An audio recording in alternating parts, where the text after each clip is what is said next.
ಅಜ್ಜಿ ಅಜ್ಜಿ ಅಜ್ಜಿ ಅಜ್ಜಿ ತುಂಬಾ ಆಯಾಸ ಆಗಿದೆ ಅನ್ಸುತ್ತೆ. ಹೌದಪ್ಪ, 100 ವರ್ಷ ಅಂದ್ರೇನು ಸುಮ್ನೆನಾ? ಅಯ್ಯ, ನಿಮ್ಗೆ 100 ವರ್ಷ ಅಂದ್ರೆ ಯಾರು ನಂಬ್ತಾರೆ? ನೀವು ಬಂದಿದ್ದವ್ರ ಮಾತನ್ನು ಕೇಳಿಸ್ಕೋಬೇಕಾಗಿತ್ತು. ಎಲ್ರದ್ದು ಒಂದೇ ಪ್ರಶ್ನೆ, 100 ವರ್ಷ ಆದ್ರೂ ಮುಖದಲ್ಲಿ ಒಂದ್ ಸುಕ್ಕು ಇಲ್ಲ, ಇಷ್ಟು ಚೆನ್ನಾಗಿರಕ್ ಹೇಗ್ ಸಾಧ್ಯ ಅಂತ. ನಾನು ಅದನ್ನೇ ಯೋಚನೆ ಮಾಡ್ತಿದ್ದೆ. ನೀವ್ ಇವಾಗ್ಲೇ ಚೆನ್ನಾಗಿದ್ದೀರಲ್ಲ, ಇನ್ ನಿಮಗೆ 20 ವರ್ಷ ಇದ್ದಾಗ ಹೇಗಿದ್ದಿರ್ಬೋದು? 1 ವರ್ಷದ ಪಾಪು ತರ ಇರ್ಬೋದು ಅಲ್ವಾ? ಲೇ ಉಮಾ, ನಿನ್ ಗಂಡ ಹೀಗ್ ದಡ್ನಾಗೆ ಇರ್ತೀನಿ ಅಂತ ಯಾಕೆ ಇಷ್ಟ ಹಠ ಮಾಡ್ತಾನೆ? ನೀವಿಬ್ರೆ ತಾನೆ ಅವ್ರಿಗೆ ರಾಜಲಕ್ಷಣ ಇದೆ ಅಂತ ನನ್ ತಲೆಗೆ ತಂದು ಕಟ್ಟಿದ್ದು. ಏಯ್ ಹೋಗ್ಲಿ ಬಿಡ್ರೆ.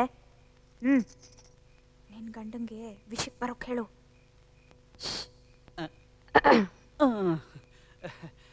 ಬಹಳ ದಿವಸದಿಂದ ನಾವೆಲ್ಲ ಸೇರ್ಕೊಂಡು ಒಂದ್ ನಿರ್ಧಾರ ತಗೊಂಡಿದ್ದೀವಿ. ಬಹಳ ದಿನದ ಮುಂಚೆ ತಗೊಂಡ್ ನಿರ್ಧಾರ. ಅದನ್ನ ಹೇಳೋದಕ್ಕೆ ಒಳ್ಳೆ ಟೈಮ್ ಬರ್ಲಿ ಅಂತ ಕಾಯ್ತಾ ಇದ್ವಿ. ಆಗ ದಿಢೀರ್ ಅಂತ ಬಂದ್ಬಿಡ್ತಲ್ಲ ಈ ದಿನ.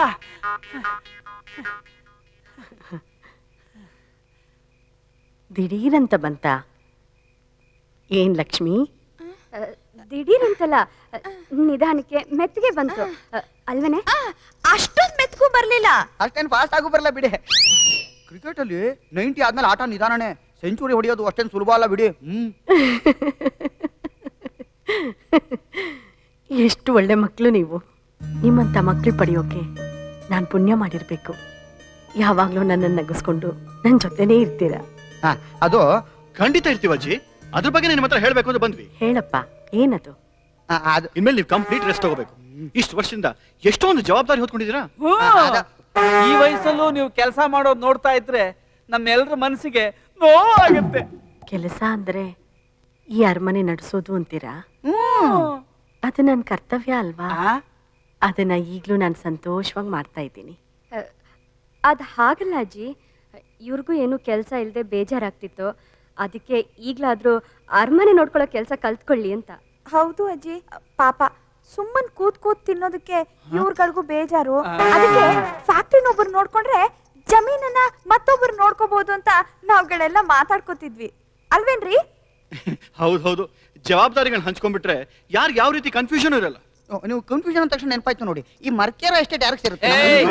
ಎಸ್ಟೇಟ್ ವಿಷಯ ನೀನೀಗ ಮಾತಾಡಬೇಡ. ಆಮೇಲೆ ಅಜ್ಜಿ ವಿಲ್ ಬರ್ಸ್ಕೊಳಕ್ಕೆ ಬಂದಿರ ಅಂತ ತಿಳ್ಕೊಂಡ್ಬಿಡ್ತಾರೆ ಅಲ್ವಾ ಅಜ್ಜಿ? ನೀವ್ ಚಿಂತೆ ಮಾಡಬೇಡಿ, ವಿಲ್ ಬರ್ಸೋ ಟೆನ್ಷನ್ನೇ ತಗೋಬೇಡಿ. ಇದು ನಮ್ ಫ್ಯಾಮಿಲಿ, ನಾವೆಲ್ಲ ಒಂದು. ನೀವು ನಮ್ಮ ಪ್ರೀತಿಯ ರಾಜಮಾತೆ, ಸದಾ ನೀವು ನಗ್ನಗ್ತಾ ಇರ್ಬೇಕು ಅನ್ನೋದೇ ನಮ್ಮ ಆಸೆ. ವಿಲ್ ಬೇಕಾದ್ರೆ ಯಾವಾಗ ಬೇಕಾದ್ರೂ ಬರ್ಸ್ಕೋಬಹುದು. ನನ್ನ ಮೇಲೆ ಎಷ್ಟೊಂದು ಕಾಳ್ಜಿನಪ್ಪ ನಿನಗೆ. ನೀವು ಹೇಳಿದ ಎಲ್ಲ ವಿಷಯಗಳು ಸರಿಯಾಗಿದೆ. ಒಂದು ವಿಷಯ ಬಿಟ್ಟು, ಆ ವಿಲ್ ಬರೆಯೋ ಬಗ್ಗೆ. ನಾನಾಗ್ಲೇ ನನ್ನ ವಿಲ್ ಬರ್ದಿಟ್ಟಿದ್ದೀನಿ. ನನ್ನೆಲ್ಲ ಆಸ್ತಿ ನಿಮಗೆ. ನಿಮ್ಮನ್ನು ಬಿಟ್ಟರೆ ಬೇರೆ ಯಾರಿದ್ದಾರೆ ನನಗೆ? ಇದನ್ನ ನಿಮ್ಮೆಲ್ಲರಿಗೂ ಸಮನಾಗಿ ಬರ್ದಿಟ್ಟಿದ್ದೀನಿ.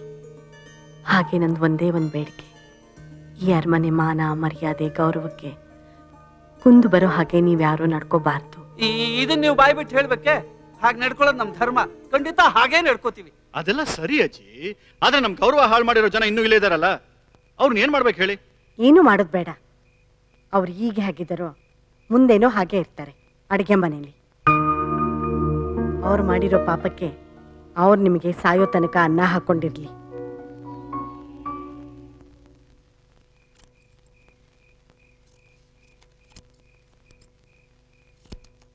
ಅಮ್ಮ ಅಮ್ಮ, ಏನು? ನಾವು ಅಜ್ಜಿ ಕುಟುಂಬಕ್ಕೆ ಸೇರಿದವರು. ನಾನು ರಾಜ್ಕುಮಾರ ಅಂತೆಲ್ಲ ಹೇಳ್ತಿರ್ತೀಯ ಅಲ್ವಾ? ಹೌದು. ಮತ್ತೆ ಯಾಕೆ ನಮ್ನ ಹೀಗವ್ರು ಕೆಟ್ಟದಾಗ ನಡ್ಸ್ಕೋತಾರೆ? ಅದು ನಮ್ ವಿಧಿ. ಯಾವ್ದಕ್ ನಡೆದ್ರು ವಿಧಿ ಹಣೆ ಬರ ಅಂತಿರ್ತೀಯಮ್ಮ. ಭಯಂಕರ ಬೋರ್ ನೀನು. ನೀನೇನೇ ಹೇಳಿದ್ರು ಅದ್ ನಮ್ ವಿಧಿನೇ ಕಣೋ. ನಿಮ್ಮಪ್ಪ ನನ್ನನ್ ಮದ್ವೆ ಆಗೋದು ಅವ್ರಿಗೆ ಯಾರಿಗೂ ಇಷ್ಟ ಇರ್ಲಿಲ್ಲ. ಅವ್ರು ನನ್ನನ್ನು ಇಲ್ಲಿ ಕರ್ಕೊಂಬಂದಾಗ್ಲೂ ಅಷ್ಟೇ ಎಲ್ರೂ ಹೀಗೆ ನನ್ನ ಕಡ್ಗಣಿಸ್ತಾ ಇದ್ರು. ನಿಮ್ ತಂದೆ ಆಕ್ಸಿಡೆಂಟಲ್ಲಿ ಸತ್ತೋದಾಗ ಅದು ದ್ವೇಷಕ್ಕೆ ತಿರುಗ್ತು. ಅರಮನೆಯಲ್ಲಿ ಇರ್ಬೇಕಾದ ನನ್ನ ಅಡುಗೆ ಮನೆಗೆ ಹಾಕಿದ್ರು. ನಿನ್ ಮೊದಲನೇ ಹುಟ್ಟಿದ ಹಬ್ಬನೇ ಅರಮನೆ ಅಡುಗೆ ಮನೇಲಿ ಆಚರಿಸ್ದೆ. ಆಗ ನಿಮ್ಮಜ್ಜಿ ನಿಂಗೊಂದು ಚಿನ್ನದ ಸರ ಕೊಟ್ರು. ಆದ್ರೆ ನಿಮ್ಮತ್ತೆ ರಾಜಮನೆತನದ ರಕ್ತ ಇದ್ರೆ ಮಾತ್ರ ಅದನ್ನ ಹಾಕೊಳ್ಳೋ ಹಕ್ಕಿರೋದು ಅಂತ ಅದನ್ನ ಕಿತ್ಕೊಂಡ್ಬಿಟ್ರು. ಅಜ್ಜಿ ನಂಗೆ ಚಿನ್ನದ ಸರ ಕೊಡ್ಸಿದ್ಲು ಅಂತ ನೀನ್ ಹೇಳ್ತಿದ್ಯಾ? ಅಜ್ಜಿಗ್ ನಮ್ಮಲ್ಲಿ ಇಷ್ಟೊಂದು ಪ್ರೀತಿ ಇದ್ದಿದ್ರೆ ನಮಗ್ ಯಾಕೆ ಸಹಾಯ ಮಾಡ್ತಿಲ್ಲ? ಅವ್ರು ನಮಗ್ ಸಹಾಯ ಮಾಡೋ ಸ್ಥಿತಿಲಿಲ್ಲ. ನಿನ್ ಮಾವಂದ್ರಿ ಮನೆ ಆಳ್ತಿರ್ಬೇಕಾದ್ರೆ ಅಜ್ಜಿ ತಾನೇ ಏನ್ ಮಾಡಕ್ಕಾಗತ್ತೆ? ಯಾವತ್ತಾದ್ರೂ ಒಂದಿನ ಇದೆಲ್ಲ ಸರಿ ಹೋಗ್ಬೋದು. ಮಾರಾಣವ್ರಿಗೆ ಮತ್ತೆ ಹುಷಾರಿಲ್ಲ ಅಂತ ಕಣಮೆ. ಡಾಕ್ಟರ್ ಬಂದಾರಂತೆ, ಎಲ್ಲರೂ ಬಂದು ಸೇರ್ಕೊಂಡು ನೋಡ್ತಾರಂತೆ. ಬಾ ಬಾ ಅರಮನೆ ನಾನು ನೋಡ್ಕೊಂಡ್ ಬರ್ತೀನಿ.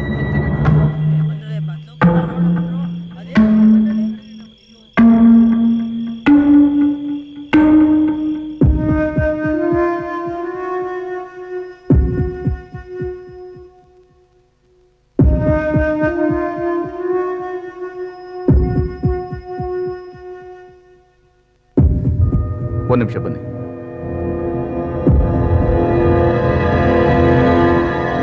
ಸಾರಿ, ಇವ್ರು ಉಳಿಯೋದು ಕಷ್ಟ ಇದೆ.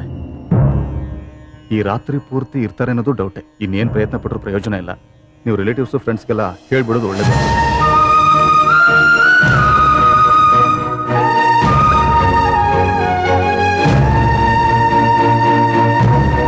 ಮುದುಕಿ ಯಾವುದೇ ಕ್ಷಣದಲ್ಲಿ ಗೊಟಕ್ ಕಂಡ್ಬಿಡ್ಬೋದು. ನಮಗೆ ಒಂದು ಒಳ್ಳೆ ಅವಕಾಶ ಸಿಕ್ಕಿದೆ. ಅಜ್ಜಿ ಮೇಲೆ ನಾವಿಟ್ಟಿರೋ ಅಕ್ರೆ ಪ್ರೀತಿ ಎಷ್ಟಿದೆ ಅನ್ನೋದು ಜನರಿಗೆ ಮಂದಟ್ಟಾಗ್ಬಿಡ್ಬೇಕು. ಅಜ್ಜಿ ಸತ್ತಿರೋ ವಿಷಯ ಪ್ರತಿ ಪೇಪರ್ ಅಲ್ಲಿ ಹೆಡ್ಲೈನ್ ಅಲ್ಲಿ ಬರ್ಬೇಕು. ಯಾಕೆ ಮಾಡ್ಬೇಕು? ಒಳ್ಳೆ ಚಾನ್ಸ್. ಶವ ಸಂಸ್ಕಾರನ ಬಹಳ ವೈಭವದಿಂದ ಮಾಡ್ಬೇಕು.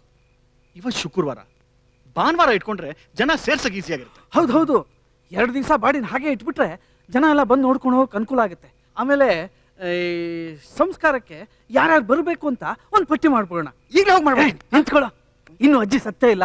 ಬೇರೆ ವಿಷಯದ ಬಗ್ಗೆ ತಲೆ ಕೆಡಿಸ್ಕೋಬೇಕು. ಶವನ ಹೇಗೆ ತಗೊಂಡು ಹೋಗೋದು, ಮೆರವಣಿಗೆ ಎಲ್ಲಿಂದ ಶುರು ಮಾಡೋದು? ಹೌದೌದು, ಶವದ ಮೆರವಣಿಗೆನ ರಥದಲ್ಲಿ ತಗೊಂಡು ಹೋಗ್ಬೇಕು. ಹಿಂದ್ಗಡೆ 100 ಬಿಳಿ ಕಾರು ಅಂತ ಬರ್ತಾ ಇರ್ಬೇಕು.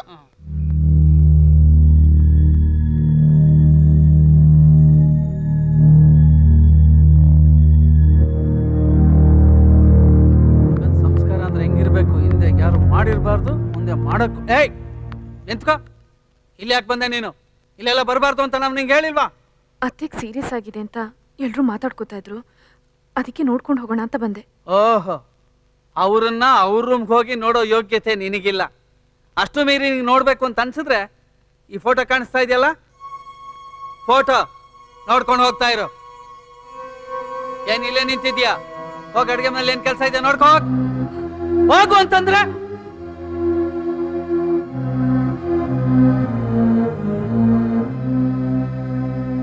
ಅಜ್ಜಿ ನೋಡಕ್ ಬಂದಂತ ಅಜ್ಜಿ.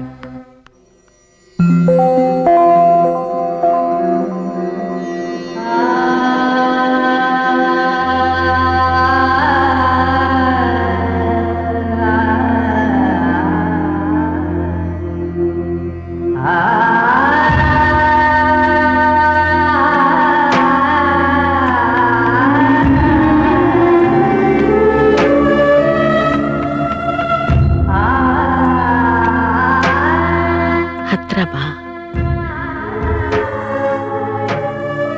ಕಿವಿ ಕೊಡು.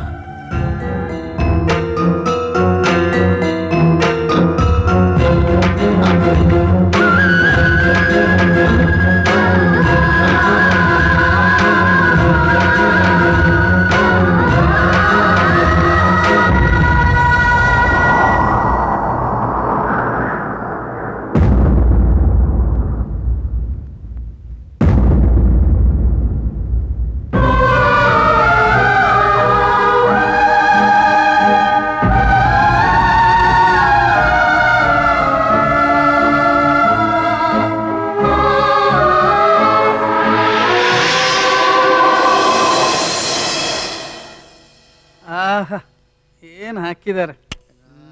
ಗುಡ್, ಒಳ್ಳೆ ಕವರೇಜ್ ಅಲ್ವಾ? ತೇರಿಕೆ ಕಾಚಡ ನನ್ ಮಕ್ಕಳು. ಈ ನ್ಯೂಸ್ ಯಾರೇ ಕೊಟ್ಟಿದ್ದು? ಯಾವುದು? Will Arjun be next king or will it be first son in law? Sources say that the grandson Arjun age 10 would be the right choice. ಅದೇನು ಅಂತ ಸ್ವಲ್ಪ ಕನ್ನಡದಲ್ಲಿ ಹೇಳಿ ಬಾವ. ನನ್ನ ಕರ್ಮ, ನೀನೊಬ್ಬ ಅರಮನೆಗೆ ಮುಂದಿನ ಉತ್ತರಾಧಿಕಾರಿ ಮನೆ ಮೊದಲನೇ ಅಳಿಯಾನೋ ಅಥವಾ ಆ ಮರಿಮಗ ಕುನ್ನಿ ಅರ್ಜುನನೋ ಅಂತ ಕೇಳ್ತಾ ಇದ್ದಾರೆ. 10 ವರ್ಷ ದಾಟಿರೋನು ನನಗಿಂತ ಒಳ್ಳೆ ಅಧಿಕಾರಿ ಅಂತ ಪೇಪರ್ ಅವ್ರು ಹೇಳ್ತಾ ಇದ್ದಾರೆ. ಯಾರು ಕೊಟ್ರಿ ಸುದ್ದಿ? ನಾನಲ್ಲ. ಅಯ್ಯೋ ಅವ್ನ್ ರಾಜ ಆದ್ರೇನು ಮಂತ್ರಿ ಆದ್ರೇನು ಹೇಗಿದ್ರು ಅಜ್ಜಿ ಆಸ್ತಿಯಲ್ಲಿ ರಮೇಶಲ್ಲಿ ಬರ್ದಿಯಾರಲ್ಲ. ಆದ್ರೂ ಸಂಸ್ಕಾರಕ್ಕೆ ಬರೋರ್ ಮುಂದೆ ಈ ವಿಷಯ ಹೊರಗ್ ಬರ್ದಂಗ್ ನೋಡ್ಕೋಬೇಕು. ಹೌದು. ಇಷ್ಟಾಗಿನೂ ಯಾರಾದ್ರೂ ಬಾಯ್ ಬಿಟ್ಟು ಕೇಳಿದ್ರೆ ಪ್ರಶ್ನವರು ನಮಗ್ ಗೊತ್ತಿಲ್ಲದೆ ಬರ್ತಿದ್ದಾರೆ ಅಂತ ಹೇಳ್ಬಿಡೋಣ. ಅಷ್ಟೇ. ಮುಂದಿನ ಕೆಲಸ ಏನು ಅಂತ ಯೋಚನೆ ಮಾಡೋಣ. ಇನ್ವಿಟೇಷನ್ ಎಲ್ಲ ಕಳ್ಸಾಯ್ತಾ? ಇನ್ನೂ ಇಲ್ಲ, 10 ಗಂಟೆ ಕಳಿಸ್ತೀನಿ. ಸರಿ, ಈಗ ಹೆಣ ತಗೊಂಡು ಹೋಗೋದಕ್ಕೆ ವ್ಯವಸ್ಥೆ ಎಲ್ಲ? ಬೇರೆ ಬೆಳ್ಳಿ ರಥ ತರ ಕಳಿಸ್ತೀನಿ. ಬೇರೆ ರಥ? ನಮ್ಮನೆ ಬೆಳ್ಳಿ ರಥ? ನಮ್ಮ ರಥ ಯಾಕೂಟೋಗಿದೆ. ಈ ಮನೇಲಿರೋರು ಒಬ್ಬೊಬ್ರು 100 ವರ್ಷಕ್ಕೆ ಸತ್ರೆ ಯಾವ ರಥ ತರ ನೆಟ್ಕಿರುತ್ತೆ ಹೇಳಿ. ಈಗ ನೋಡಿ, ಮುಂದಿನ ಸರದಿ ನಿಮ್ದು. ನೀವ್ ಯಾವಾಗ ನೆದ್ ಬಿಡ್ತೀರಿ ನಮ್ಗೆ ಹೆಂಗ್ ಗೊತ್ತಾಗುತ್ತೆ ಅಲ್ವಾ? ಓ, ಎಲ್ಲ ಇಲ್ಲಿದ್ದೀರಾ? ಎಲ್ರು ಶವದ ಹತ್ರ ಇರ್ತೀರಾ ಅನ್ಕೊಂಡಿದ್ದೆ. ಸರಿ, ಮಹಾರಾಣಿ ಸತ್ ಕೂಡ್ಲೆ ಈ ಪತ್ರನ ಓದಕ್ಕೆ ಹೇಳಿದ್ದಾರೆ, ಓದ್ತೀನಿ. ಕೊಡೆಯ.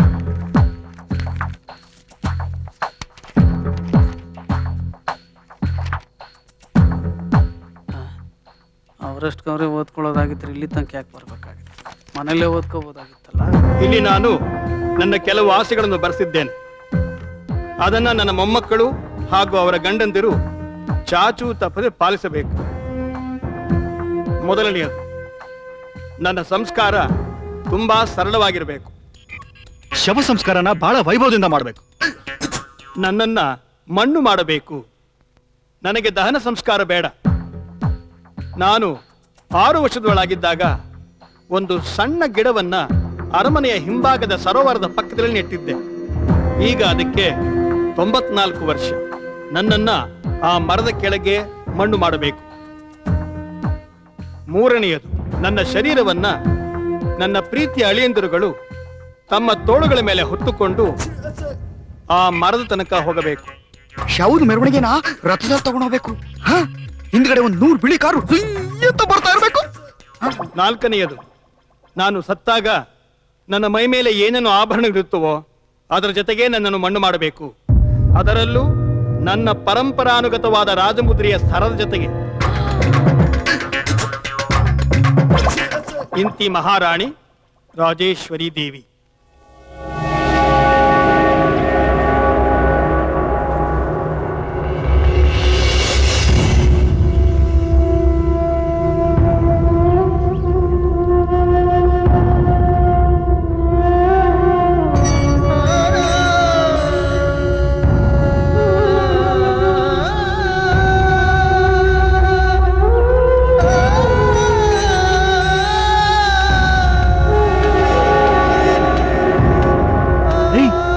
ಈಗಲೂ ಚಪ್ಪಲಿ ಹಾಕೋಬೇಕಾ? ಸುಮ್ಮನಿರಯ್ಯ, ದೇವ್ರ ಮನೆಯಲ್ಲೇ ಚಪ್ಪಲಿ ಹಾಕೊಂಡು ಓಡಾಡ್ತೀನಿ ನಾನು. ಇನ್ ರುದ್ರಭೂಮಿ ಏನ್ ಮಹಾ? ಅಯ್ಯೋ, ಬಾ, ನಿಮಗೆ ಹೇಳಕ್ ಬಂದಲ್ಲ, ನಾನು ಹೊಡ್ಕೋಬೇಕು. ಮೊದ್ಲು ಹೊಡ್ಕೋ.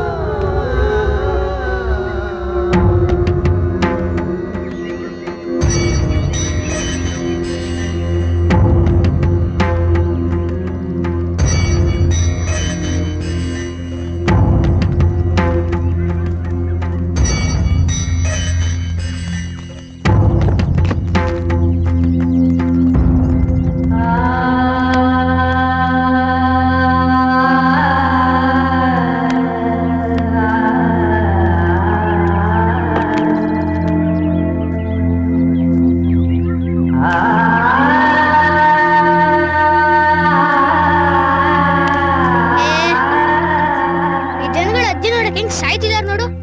ಅವರೇ ಅಜ್ಜಿ ಜೊತೆ ಸಮಾಧಿ ಒಳಗೆ ಹೋಗೋತಾರ. ಅಯ್ಯೋ, ಅಜ್ಜಿನ್ ಮಣ್ಣು ಮಾಡೋದನ್ನ ಕೊನೆಗೂ ನೋಡಕ್ ಆಗ್ಲಿಲ್ವಲ್ಲ. ನಾನ್ ಬರ್ಲಿಲ್ಲ ಅಂತ ಬೇಜಾರ್ ಮಾಡ್ಕೊಂಡಿರ್ತಾಳೋ ಏನೋ. ಇರಲ್ಲ, ಅವಳು ಬದುಕಿದಾಗ್ಲೇ ನನ್ ಬಗ್ಗೆ ಯೋಚನೆ ಮಾಡ್ಲಿಲ್ಲ.